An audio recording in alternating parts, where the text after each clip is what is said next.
Hi, good morning. My name is Fred Wheeler, and yes, we are back doing another live stream. We'll see how things go. This is a topic that I thought I would cover because nobody seems to have covered it in any sort of significant way.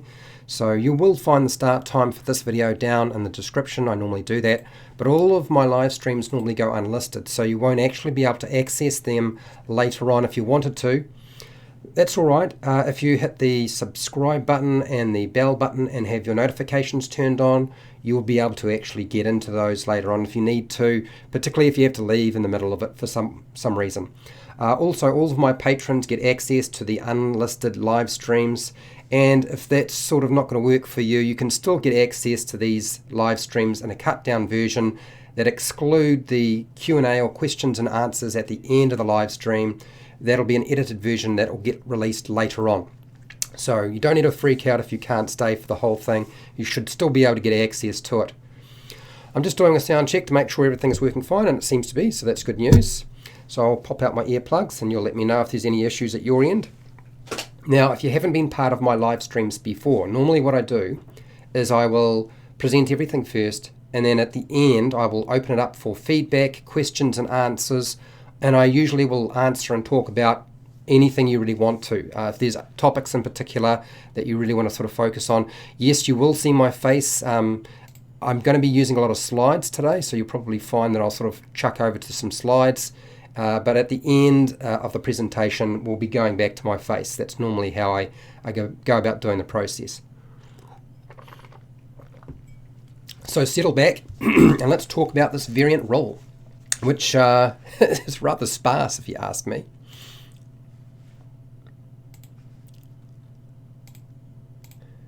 Hi, welcome to HowtoDandD. My name is Fred Wheeler, and today I want to talk about Dungeons and Dragons. And the topic for today is a variant rule.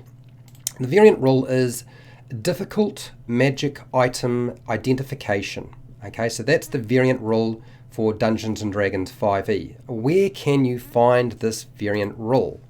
Well, apparently if you turn to page 136 of the Dungeon Master's Guide, you'll get what is probably a less than adequate explanation about how you might go about doing this.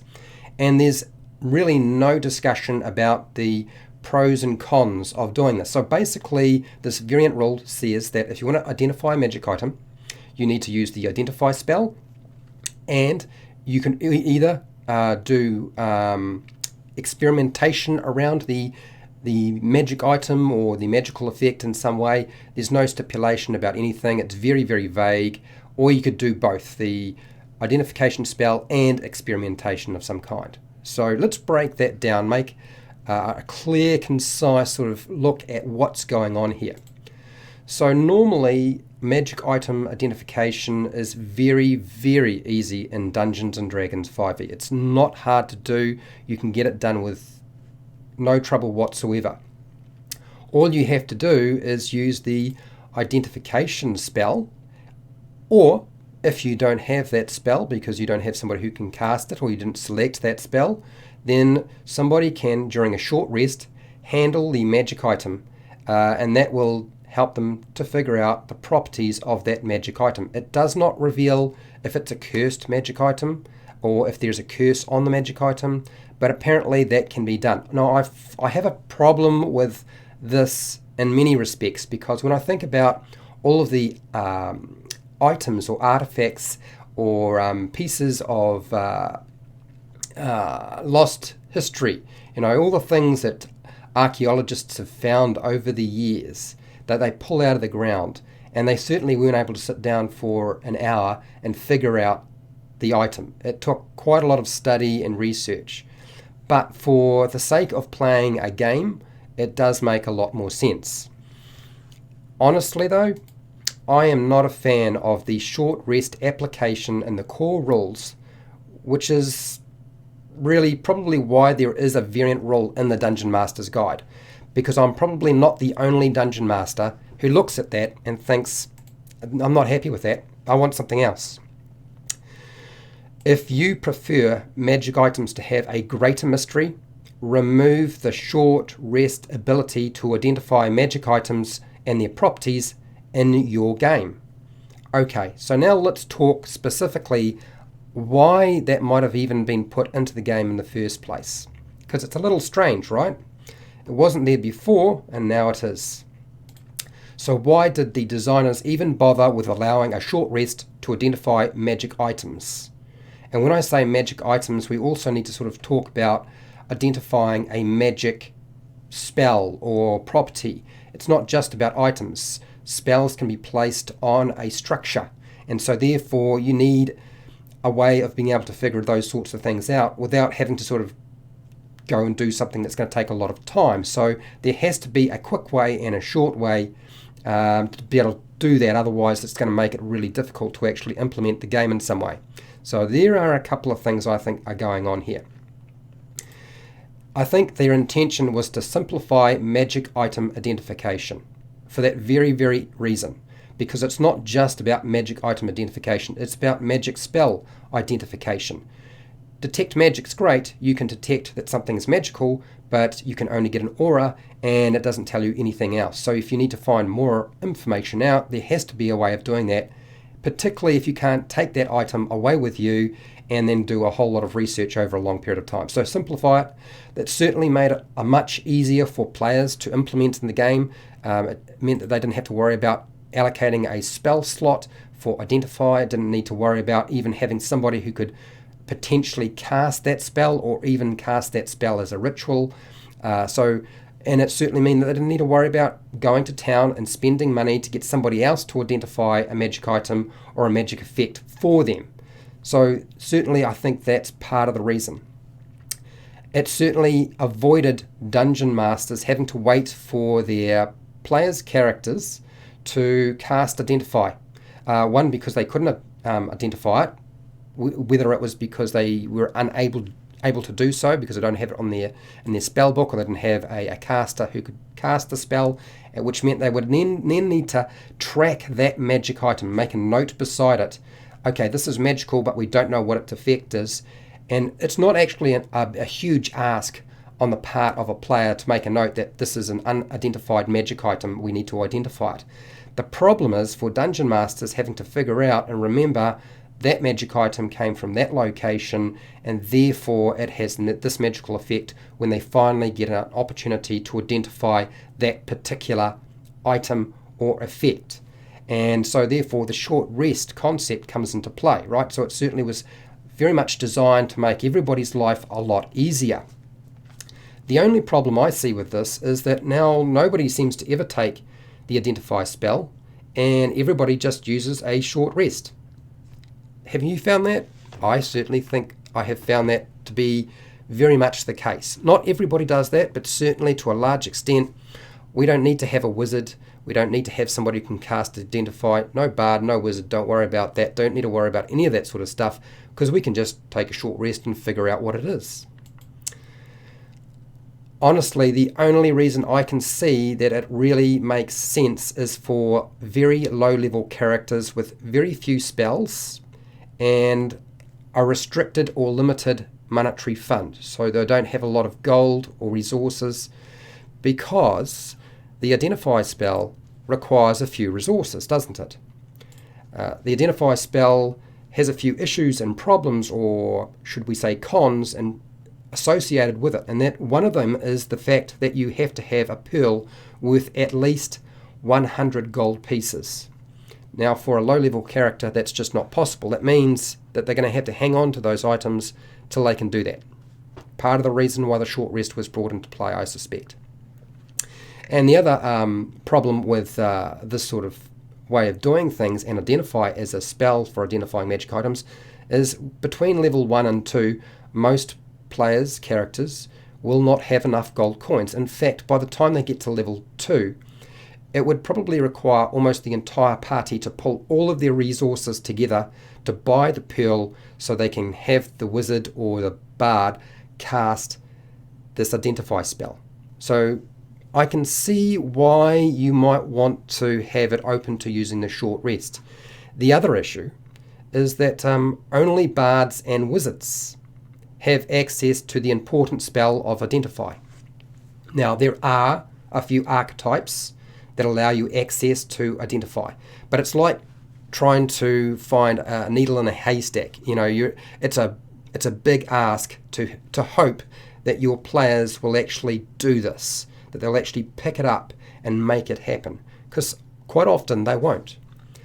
The other problem is you're assuming, okay, well, they can pick up the magic initiate feat. Well, that one spell they get, that's level 1, will that be an identify spell? Will it be on the bard or wizard spell list? There's no guarantees. So there's a lot of different things coming into play as to why they used magic identification the way they have in the core rules. Okay, now here are the pros and the positives to actually using this variant rule, and I think it's worth giving it a go. First off, the positives are that the spell is a ritual to cast. That means you can spend a short, well, it's not a particularly long period of time. It's not going to be done in combat. You couldn't normally cast Identify in combat anyway, because normally it takes up to a minute. It's a minute, right? So, but as a ritual, it's great. So that means if somebody can cast it as a ritual, it certainly makes life a lot easier. It's going to take about 1 minute if they cast it using a spell slot. If they cast it as a ritual, though, that's 11 minutes. So 10 minutes plus the level to cast it as a ritual. And if they cast it as a ritual, then guess what? The great thing is they haven't used up a spell slot. So there's a few benefits to using the Identify spell that I think a lot of people have forgotten about. You don't have to use a spell slot, as I said, okay, to cast Identify. You can use it as a ritual. And the other thing is that bards and wizards who have access to Identify are all ritual casters. You don't have to pick up the ritual casting feat. So that's another big bonus. But it is only 2 major classes that have access to the spell, okay? The Identify spell can identify magic item properties much faster than using the short rest mechanic. That's a fact. There isn't any way to deny it. You can certainly figure out what it is much more quickly by simply using this in that way. And I think it's a no-brainer myself. And lastly, the Identify spell has a specific function. It is not vague in its process and how it works. It's worded in a particular way. It works exactly the way it's stated in the spell. There is no, let's just figure it out. We're just going to muck with it. We're going to fondle the item until we figure out what it does. So there's none of that. So it's nice and explicit about what's going on. Now, when it comes to experimentation, I'm not going to cover the variant rule in terms of identifying magic items or magic auras, or not auras, but magic properties from a spell in terms of experimentation, because what they have in the Dungeon Master's Guide is vague. It is completely open to the Dungeon Master to determine in terms of the time frame to create and the process, and then of course the kinds of skills and the kind of character that might be able to do this based on their background, their knowledge, and sort of, what they would be good at doing. Do you need them to have Arcana? I'm not going to cover that because that is another video in itself. What I will say is this. To easily rectify any of the problems with this variant rule, you do what most Dungeon Masters always have done in the past.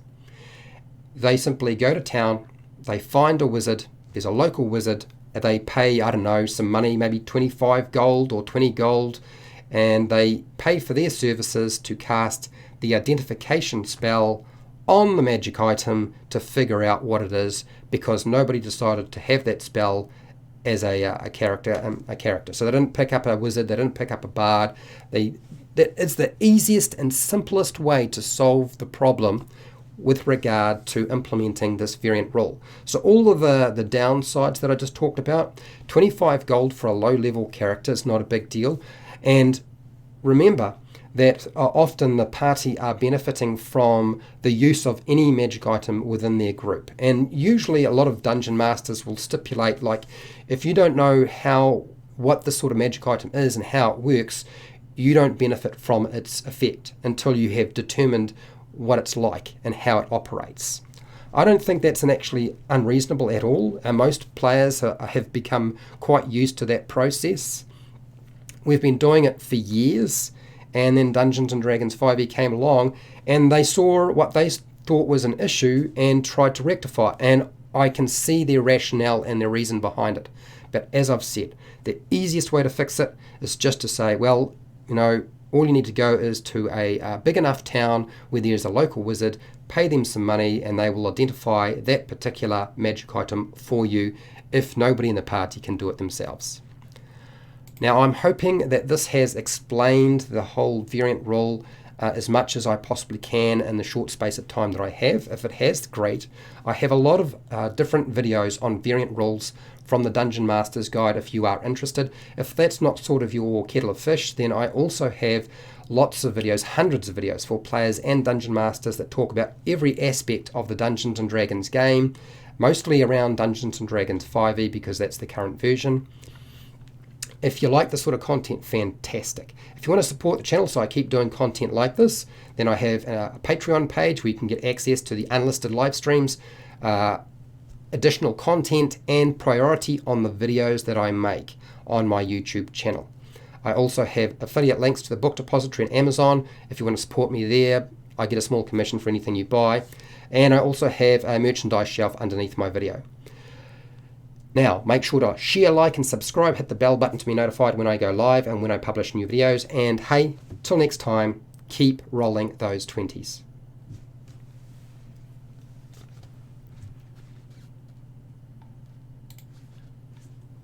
I'm not gone, but we'll have a talk about this. And for those of you who were hoping I would give you all of a breakdown on experimentation with regard to magic item identification or spell identification, I mean, that's very much a personal thing. But let's get back to my face. We'll have a look at the chat and see what we've got. And then we'll go from there. Bam, we're there. All right, so I just need a drink of water. My face should be coming up. Hi, John, how's it going? I sound good? Great. I've still got a little bit of allergy, but it's not quite as bad as it was. Joe, good subject. I find spell components are not used like they should be. I know in my game I forget to make sure they have all the proper components. Yes. Something like the identification spell. The thing about that particular spell is the component required for it is very expensive for a first level spell. And I can totally understand players' frustration. But there is an aspect to a magic item that is mysterious. We don't actually know how it operates and works. And I thought the whole idea of Dungeons & Dragons 5e is that magic items were supposed to be rare and special and mysterious and a little bit dangerous. That there were things that they could do that might be problematic. And we would find out about these things later on because, fortunately, a short rest and the identification spell cannot figure out if the item has a cursed property. So why not just use it the way it was there? I mean, in a lot of later versions, older versions of the game didn't even have the identification spell in the form that it currently exists. It looked very different. So just something to bear in mind. John, hello from the USA. Oh, hello, John. How's it going? Pearsham's here. Yes, Fred is live. Okay, what do we got here? Now, there's a couple of Johns here. We've got John Buckham, and we've got John Cartwright. How's it going, John Cartwright? Pearsham, hello. I don't give out magic items to very low at very low levels. Yeah, well, see, neither do I. I tend to wait for around level 4 or 5. I might give out a magic item that is a consumable magic item like a potion, but potions don't really need to be identified with identification spells or trying to use a short rest. You can just sort of stick your finger in there and taste it. The only problem is some potions are poison. They're going to wind up poisoning your player's character. That's life. but it doesn't happen that often, and so I feel like it's not a huge issue. So a lot of consumable magic items might be very easy to figure out.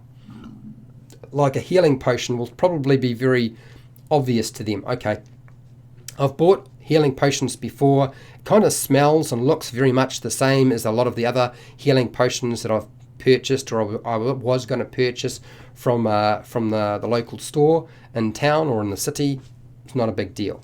And so the taste test comes in. We used to use that in older versions of the game, and in the current version it sort of still talks about that. Certainly casting Identify on a magic item, a potion or a consumable magic item is safer than just trying to figure it out yourself.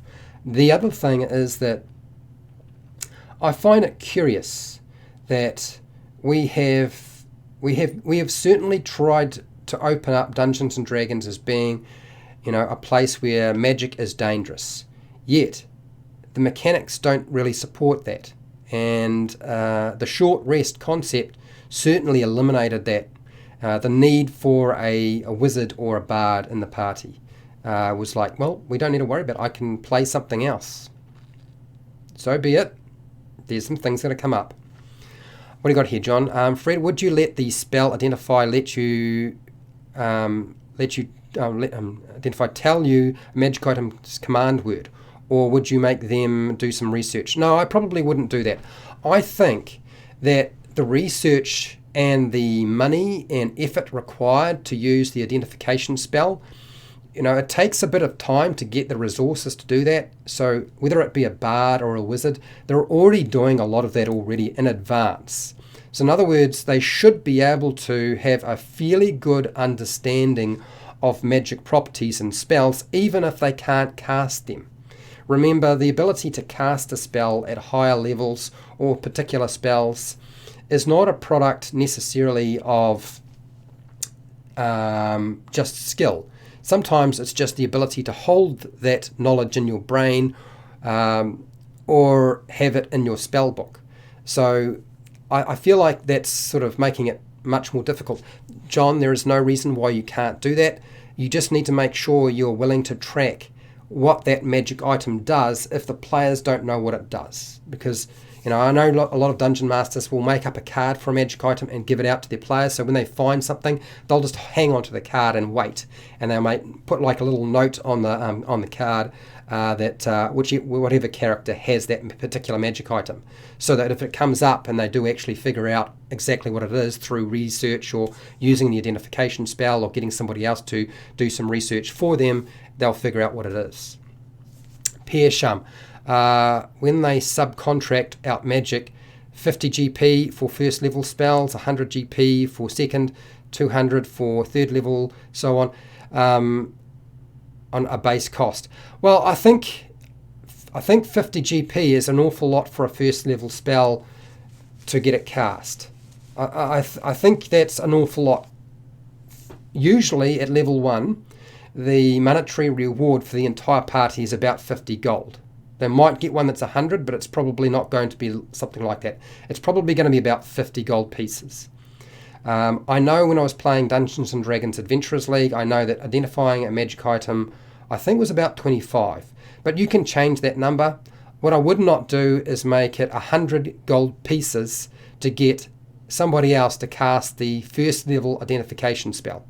Because remember, that pearl is not consumed. They can recast that spell quite often. So it would be a bit of a high markup to have a 50 GP cost for a spell that's really going to cost somebody, if they were to cast it themselves, 100 GP cost. It's a big markup. So I would trim that down a little bit. But it's completely up to you. Yep, I'll have another drink, don't you worry. John Cartwright, what do you got here? Do you let the identification spell tell them if the item is cursed? No. That's in the Dungeon Master's Guide already. That using the identification process, whether they use a short rest or they use the identification spell, and probably in the case of research, I would leave curses alone, because curses are supposed to be just hidden in some way so that when people sort of encounter them, they cause a bit of strife, and then they have to go through the process of figuring things out. So no, I don't do that. I usually play that as is in the Dungeon Master's Guide. The intention is that cursed items should have their curse affect the player's character if they wind up handling it. Now here's the problem.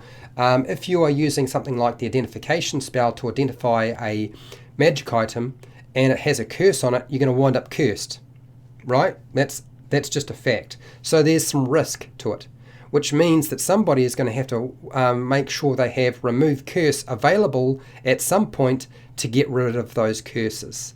So really the wizard is actually and certainly the bard, who do not have a lot of hit points, are putting themselves at quite a bit of risk when they cast identification on any magic item, particularly if there's a chance that there is a curse on it. But then if you're dropping those sorts of things at about level 4 or 5 in terms of their character level, it shouldn't be an issue. There should be somebody who can cast remove curse at about that point. Joe, maybe if they detect good and evil. See, detect good and evil does not work the way we used to interpret detect good and evil. So it's not quite the same. It isn't as easy as that to sort of put through. The Dungeon Fox, brilliant idea. Just drink the suspicious liquid. Exactly. Mike, how's it going, Mike? I rock. Oh, good. I'm glad that I rock. If I'm rocking somewhere, I honestly looked on YouTube, I looked on the internet, and I knew that nobody had really covered this to a large extent, and so I thought it was a good thing to do. The good news is that yes, I will do a follow-up video that talks about the experimentation and research process of a magic item, if you really want to make things much more difficult. If you want to make things even more difficult than they are, based on this variant rule, and I feel like this is hard enough. I feel like just allowing Identify to do its work is good enough. Okay, but if you want something harder, I will do a follow-up video, but it will be very focused on just that process.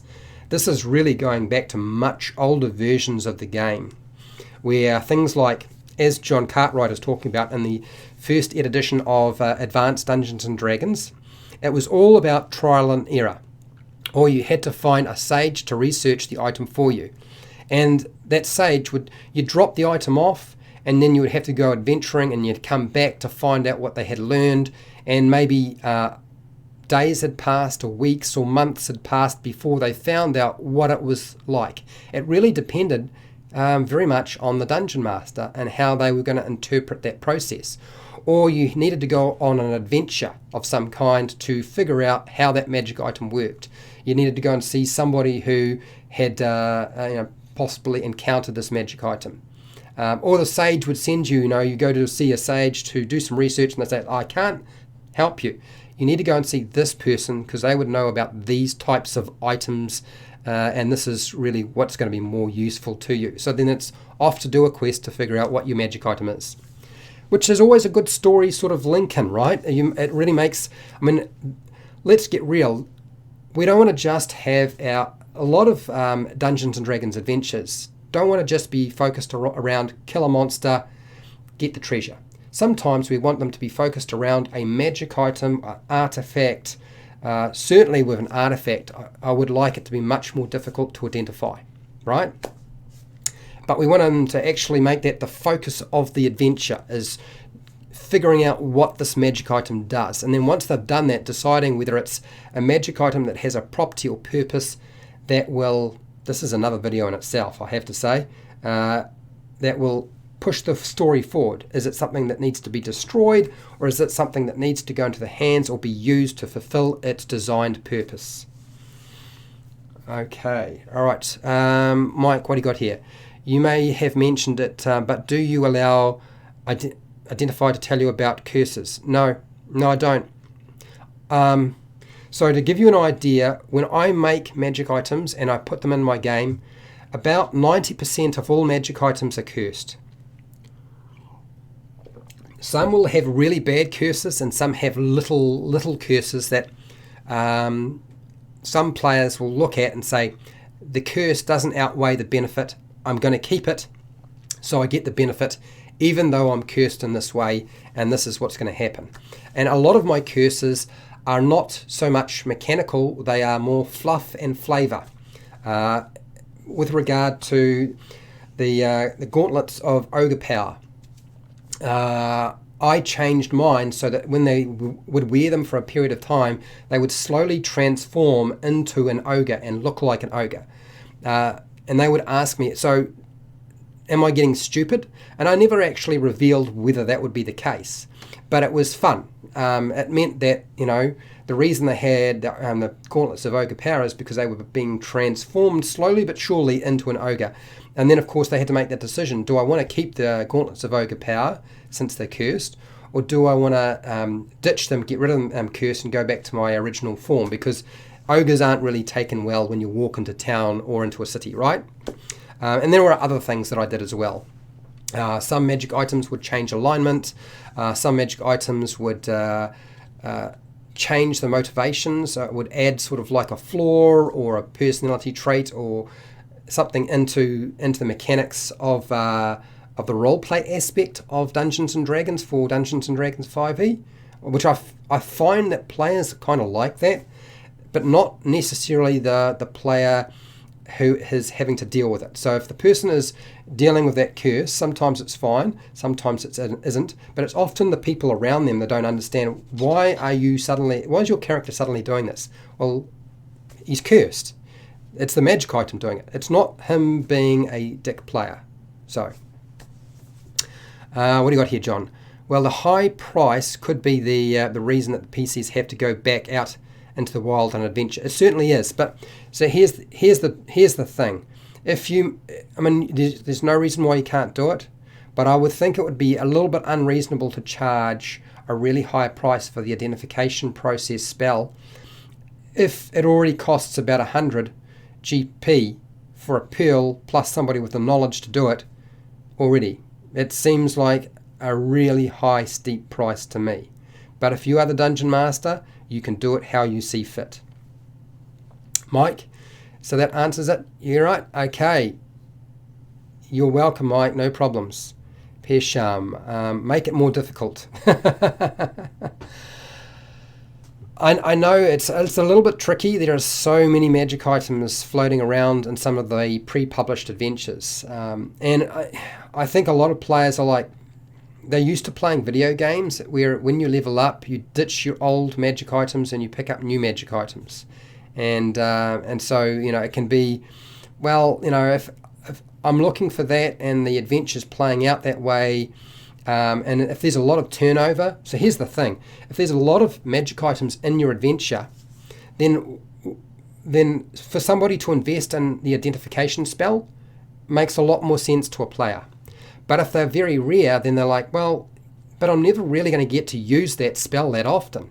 What they forget is it's not just about magic items. It's about identifying a magic spell on a location, on a door, or something like that.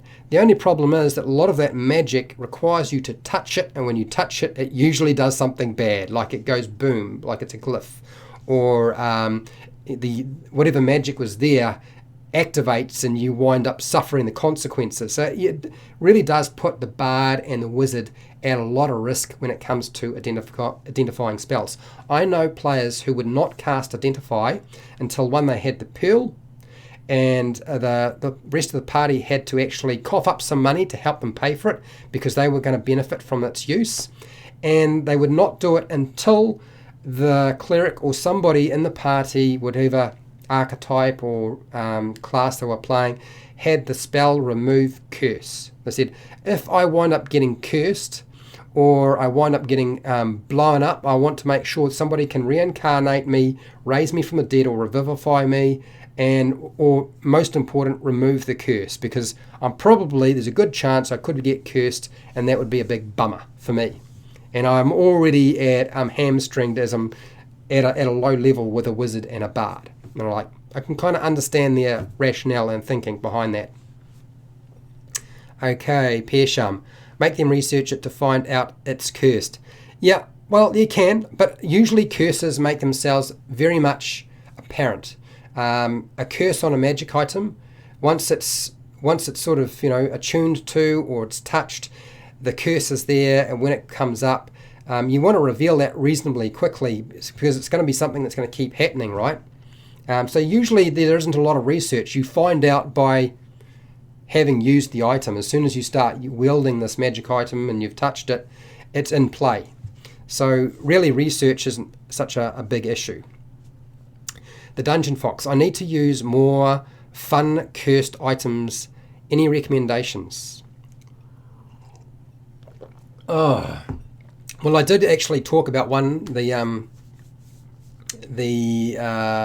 so changing alignments one, giving the magic item a sort of sentience to it, so that it has a particular goal, and that goal becomes the player character's goal as well, and it might be a goal that they keep secret. So you'd say, look, this is something you need to add to your character. This is now your new ideal. Or, you know, your ideal is to do this, whatever it might be. Maybe it's to go to a particular place. And they don't necessarily need to be curses that are, because we always assume that curses are bad. But a curse can be mistaken, and I suppose I should do a video on cursed magic items, can be mistaken for a magic item with sentience, with a particular property, and if the player doesn't fulfill through their character that particular intention for that magic item, and they go and use it for something else, then that magic item may impose penalties on them until they start using it in a particular way.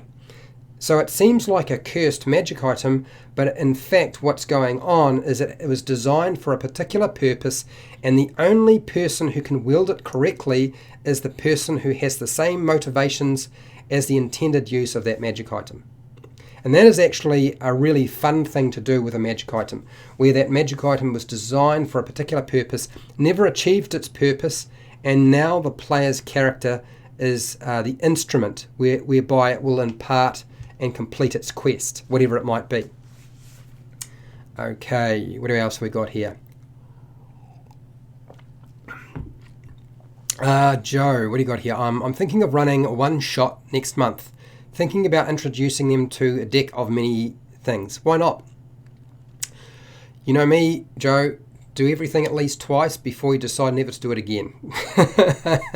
and there's nothing wrong with giving it a go. I think, particularly for a one-shot, it doesn't really matter, right?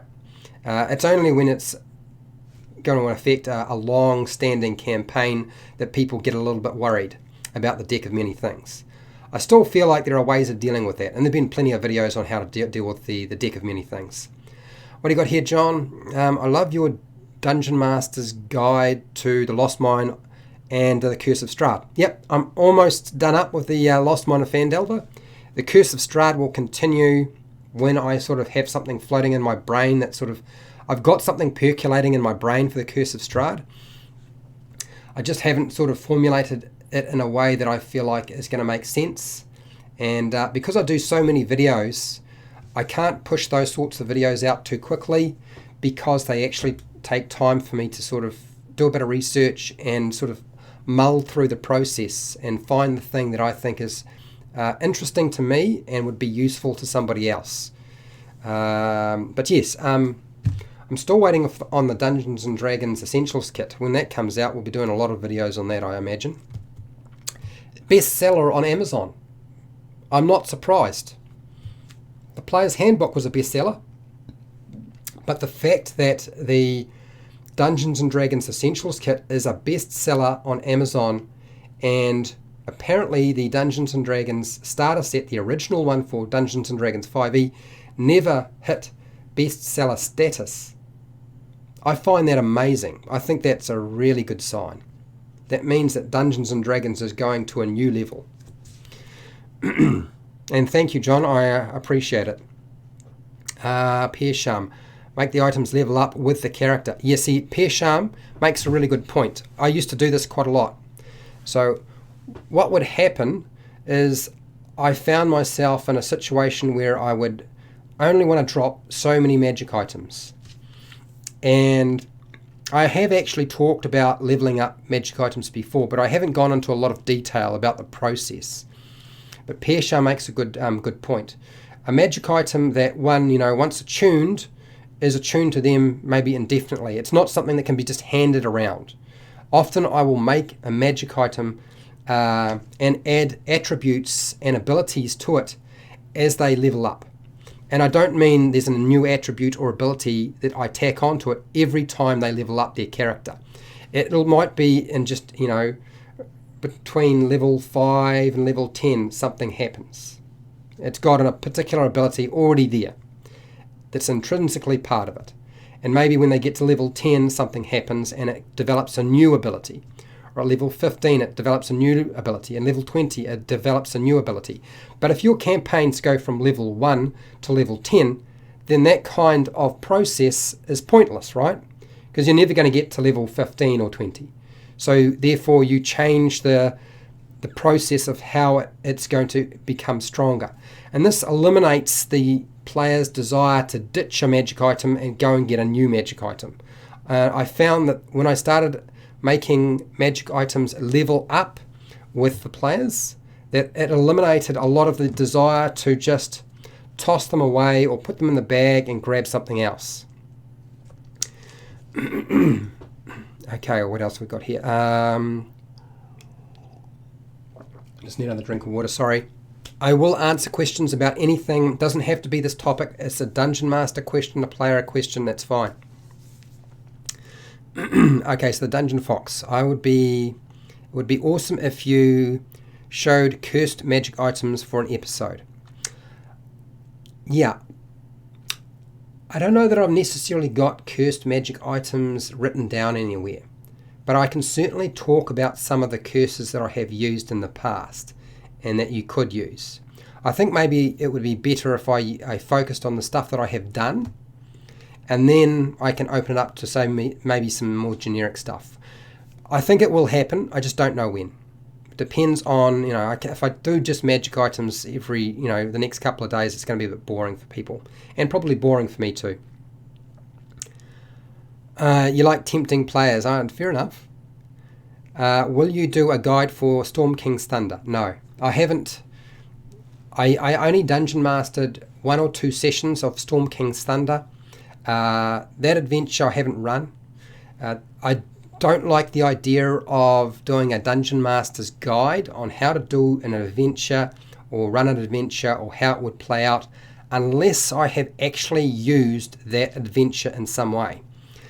My suggestion to you, and I believe he has mentioned that he would be willing to do it, is that Nerd Immersion, another YouTube channel, he runs a lot of games. And I do remember him saying that he would do a guide on how to dungeon master a particular adventure if enough people asked him. So if you go and see him and maybe in his in the bottom, in the comments section when he's doing a video, just maybe add it into one of the newer ones when he's freshly released a video and say, look, is there any chance of getting a guide to the Storm King's Thunder adventure pathway? I know a lot of YouTubers will make that kind of content if they have experience in that area, and they'll do it if somebody's a patron already, so that sort of will help. There's a lot of work involved in those Dungeon Master guides.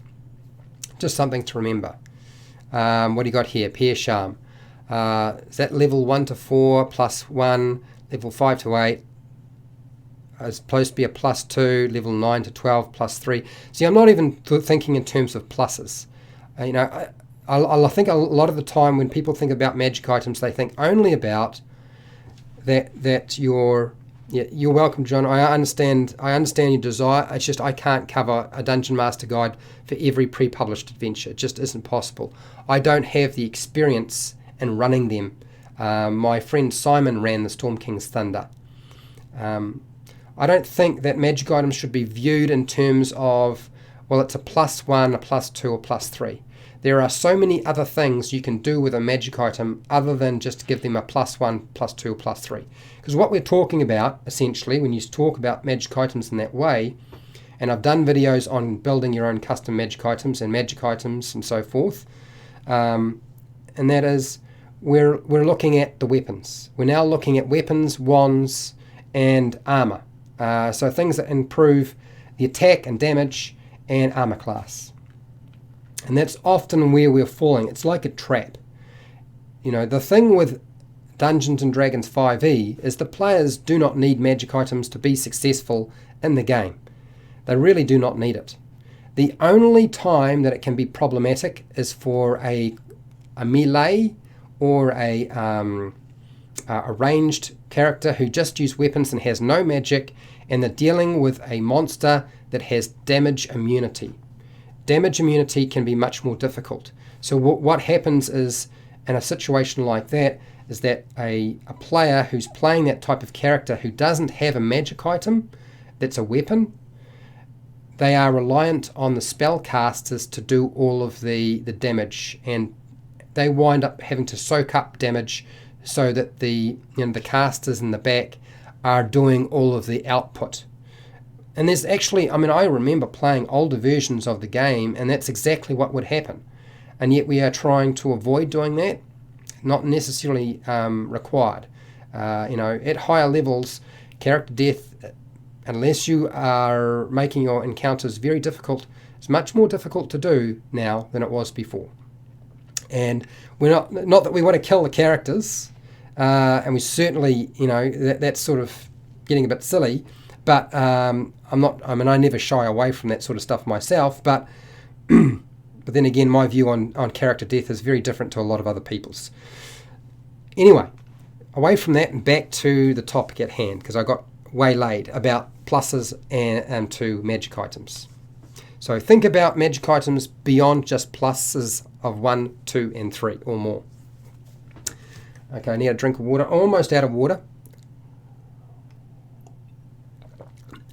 Joe, I'm looking forward to Fred's non-combat encounters video. We need more non-combat things characters can run into. Yes, I agree.